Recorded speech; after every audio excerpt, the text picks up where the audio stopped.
Let's go back to the summer of 2006, September to be exact, when Justin Timberlake released his highly anticipated second album, Future Sex Love Sounds.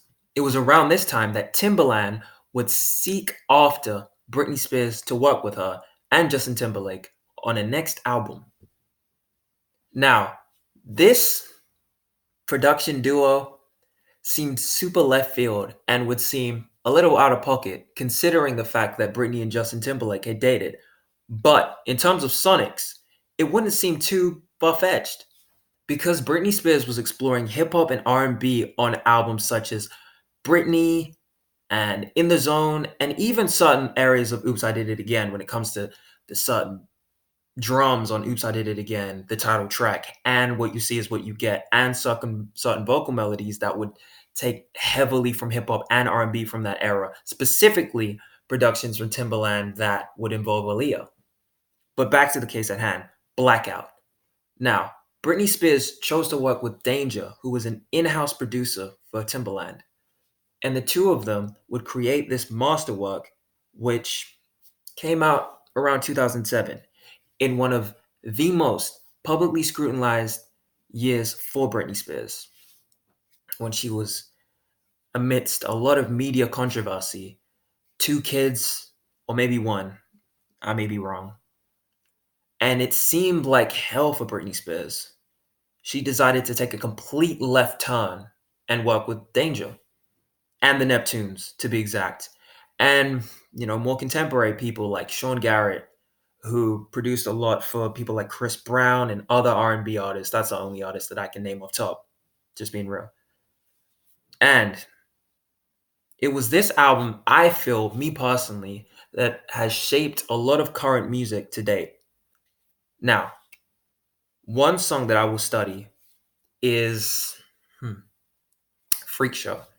Freak Show contains elements of dubstep, and this came out in the year 2007.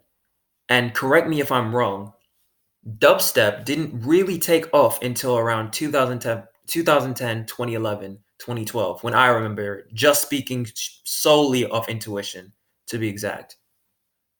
And other sounds that she explored were way off to me, way off. If you listen to In the Zone or even Britney or Oops or Baby One More Time, these songs seemed a bit left of center.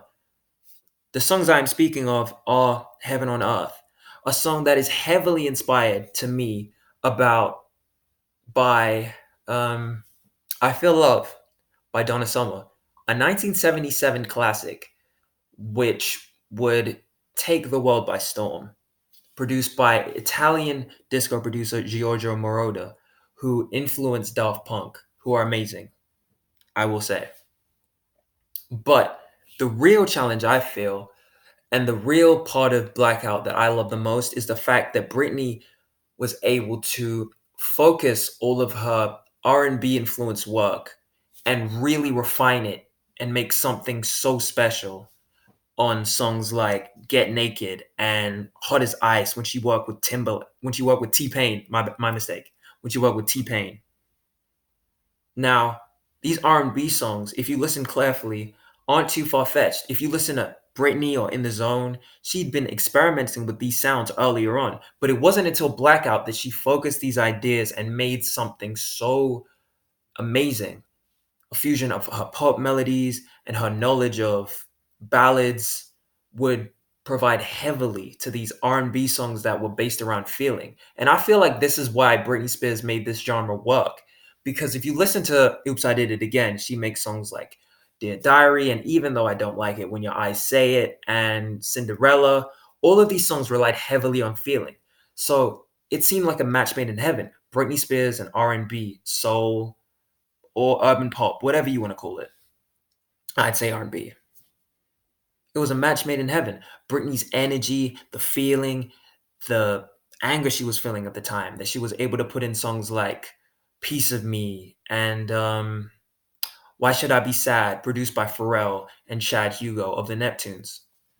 I really feel like this album is a superior piece of work and is one of the greatest albums ever that will stand the test of time. Okay.